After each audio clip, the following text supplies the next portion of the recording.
السلام علیکم اسٹوڈنٹس، کیا حال ہیں؟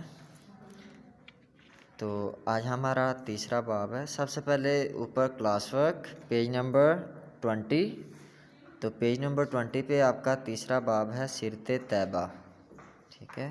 اس کے اوپر جماعت کا کام، ڈیٹ اور ڈے مینشن کرو۔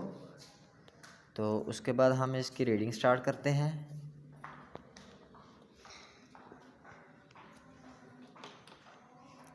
چلیں، فرسٹ ٹاپک ہے حضرت ابو طالب کی کفالت۔ اب یہ جتنے بھی اس میں ورڈز آ رہے ہیں جن کو میں انڈر لائن کر رہا ہوں، تو یہ ڈیفیکلٹ ورڈز ہیں، مشکل الفاظ ہیں، تو اس کو آپ نے الگ اپنی کاپی پہ لکھنا ہے۔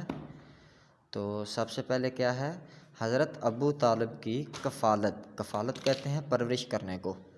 تو آگے ہے، ہمارے پیارے رسول صلی اللہ علیہ وسلم جب اس دنیا میں تشریف لائے تو آپ صلی اللہ علیہ وسلم کے والد کا انتقال ہو چکا تھا۔ اب والد ہے تو والد باپ کو کہتے ہیں، فادر کو، اور انتقال وفات کو کہتے ہیں، ٹھیک ہے۔ اس کے بعد ہے 6 سال کی عمر میں آپ صلی اللہ علیہ وسلم کی والدہ ماجدہ کا انتقال ہو گیا۔ تو والدہ ماجدہ مدر کو کہتے ہیں، ماں کو، تو انتقال وہ بھی وفات پا گئیں، ٹھیک ہے۔ تو آپ صلی اللہ علیہ وسلم کی والدہ کی وفات کے بعد آپ صلی اللہ علیہ وسلم کی پرورش کا ذمہ آپ صلی اللہ علیہ وسلم کے دادا حضرت عبد المطلب نے لیا۔ اب کیا ہے؟ سب سے پہلے جب آپ صلی اللہ علیہ وسلم کی پیدائش ہوئی تو پیدائش کے بعد آپ صلی اللہ علیہ وسلم کے والد کا انتقال ہو چکا تھا، اور اس کے بعد جب آپ صلی اللہ علیہ وسلم کی عمر 6 برس کی ہوئی تو آپ صلی اللہ علیہ وسلم کی والدہ بھی انتقال کر گئیں۔ تو اس کے بعد آپ صلی اللہ علیہ وسلم کی والدہ کے وفات کے بعد جب آپ صلی اللہ علیہ وسلم کی عمر 8 برس ہوئی تو 8 برس کے بعد آپ صلی اللہ علیہ وسلم کے دادا حضرت عبد المطلب بھی وفات پا گئے۔ تو آپ صلی اللہ علیہ وسلم کے چچا حضرت ابو طالب نے آپ صلی اللہ علیہ وسلم کی پرورش کی۔ انہوں نے آپ کو بہت محبت اور پیار سے پالا۔ آپ صلی اللہ علیہ وسلم ان کی شفقت کے سائے میں پلے اور جوان ہوئے۔ اب یہ جتنے بھی اس میں ورڈز ہیں میں نے ان کو انڈر لائن کر دیا ہے، تو یہ آپ الگ اپنی کاپی پہ کلاس ورک میں لکھو گے۔ آگے ہے سفر شام، کہ شام کا سفر۔ حضرت ابو طالب کا پیشہ تجارت تھا۔ پیشہ کاروبار کو کہتے ہیں، ٹھیک ہے۔ وہ تجارت کی غرض سے اکثر دوسرے ممالک جاتے تھے۔ جب آپ صلی اللہ علیہ وسلم کی عمر 12 برس کی تھی تو آپ صلی اللہ علیہ وسلم کے چچا نے تجارت کی غرض سے ملک شام کا سفر کیا۔ جب آپ صلی اللہ علیہ وسلم کی عمر 12 برس تھی تو 12 سال کی عمر میں آپ صلی اللہ علیہ وسلم کے چچا تجارت کی غرض سے ملک شام گئے۔ آگے ہے، آپ صلی اللہ علیہ وسلم نے بھی شام جانے کی خواہش ظاہر کی، چنانچہ آپ صلی اللہ علیہ وسلم کی خواہش پر آپ صلی اللہ علیہ وسلم کے چچا آپ صلی اللہ علیہ وسلم کو اپنے ہمراہ ہوتا ہے ساتھ لے جانا، ہمراہ لے گئے، اپنے ساتھ لے گئے۔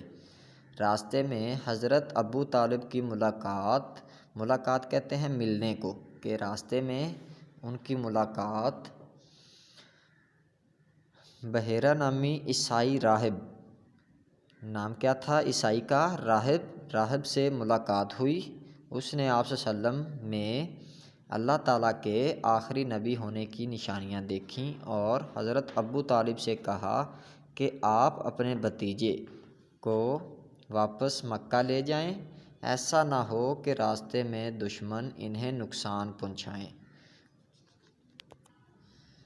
آگے ہے، حضرت ابو طالب نے جب یہ سنا تو فوراً واپسی کا سفر اختیار کیا، ٹھیک ہے۔ اب اس پورے پیراگراف میں کیا ہے کہ جب آپ صلی اللہ علیہ وسلم کی عمر 12 برس کی ہوئی تو آپ صلی اللہ علیہ وسلم کے چچا تجارت کی غرض سے ملک شام کا سفر کیا انہوں نے، تو آپ صلی اللہ علیہ وسلم نے بھی ان کے ساتھ جانے کی خواہش ظاہر کی، تو انہوں نے بھی آپ صلی اللہ علیہ وسلم کو اپنے ساتھ لیا اور شام روانہ ہو گئے۔ تو راستے میں ایک عیسائی پادری تھا، یہ راہب کا معنی پادری ہوتا ہے، تو اس کا نام کیا تھا؟ بحیرہ نامی عیسائی راہب۔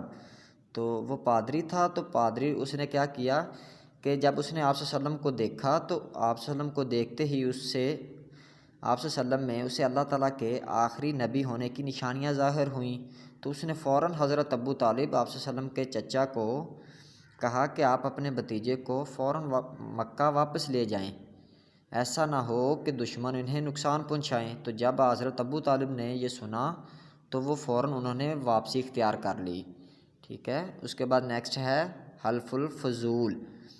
تو حلف الفضول کیا تھا؟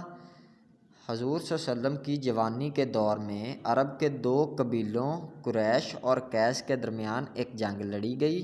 یہ جنگ محرم الحرام کے مقدس مہینے میں لڑی گئی۔ اب کیا ہے کہ سب سے پہلے عرب میں جو دو قبیلے تھے قریش اور قیس، ان کے درمیان ایک جنگ ہوئی۔ تو جنگ کس مہینے میں ہوئی؟ محرم الحرام کے مقدس مہینے میں۔ تو عرب میں اس مہینے میں لڑائی کرنا منع تھا، اس لڑائی کو حرب فجار کا نام دیا گیا۔ اس لڑائی میں دونوں قبیلوں کا بہت زیادہ جانی اور مالی نقصان ہوا۔ دونوں قبیلوں کو اس نقصان پر بے حد افسوس تھا، لہٰذا انہوں نے آئندہ آپس میں نہ لڑنے کا فیصلہ کیا اور آپس میں معاہدہ کر لیا۔ یہ معاہدہ حلف الفضول کے نام سے مشہور ہے، جس میں فیصلہ کیا گیا کہ ظالم کی مخالفت اور مظلوم کی مدد کی جائے گی۔ آپ صلی اللہ علیہ وسلم بھی اس معاہدے میں شریک ہوئے۔ اعلان نبوت کے بعد بھی حضور صلی اللہ علیہ وسلم اس معاہدے میں شرکت پر اظہار مسرت فرمایا کرتے تھے۔ آپ صلی اللہ علیہ وسلم فرماتے تھے کہ اس معاہدے کے عوض میں اگر مجھے سرخ اونٹ بھی دیے جاتے تو میں قبول نہ کرتا، اور آج بھی ایسے معاہدے کے لیے کوئی بلائے تو میں حاضر ہوں، ٹھیک ہے۔ اس کی یہاں تک آپ کی ریڈنگ ہے۔ اس لیسن میں جتنے بھی ڈیفیکلٹ ورڈز تھے وہ میں نے الگ کاپی پہ رائٹ کر دیے ہیں۔ تو بچوں آپ نے بھی اسی طرح آپ نے اپنی کاپی پہ رائٹ کرنا ہے ان کو۔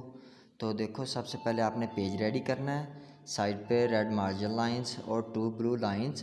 فرسٹ پہ آپ عنوان لکھو گے سیرت طیبہ جو لیسن کا نیم ہے، اور سیکنڈ پہ جو ڈیفیکلٹ ورڈز تھے، مشکل الفاظ تھے، وہ مینشن کرو گے۔ اور اس کے اوپر یہ جماعت کا کام ہے، تو میں نے یہاں پہ ڈیٹ اور ڈے مینشن نہیں کیا۔ تو جب آپ اپنی کاپی پہ رائٹ کرو گے، جس دن رائٹ کرو گے تو وہ ڈیٹ آپ اوپر مینشن کرو گے۔ اور جتنے بھی یہ ورڈز ہیں ان کو ریڈ کر لو ایک بار۔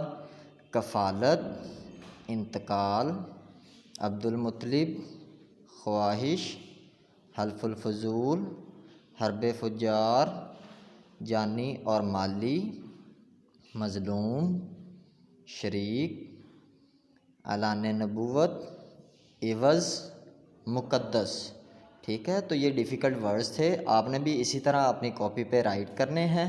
اور یہ آپ کی ڈائری ہے کہ اسلامیات learn class work plus page کی جو ریڈنگ تھی 20 سے لے کے 21 پیج تک، جہاں پہ میں نے ڈیٹ مینشن کی ہے وہاں تک آپ اس کو ریڈ کرو گے، ٹھیک ہے بچوں۔ اللہ حافظ۔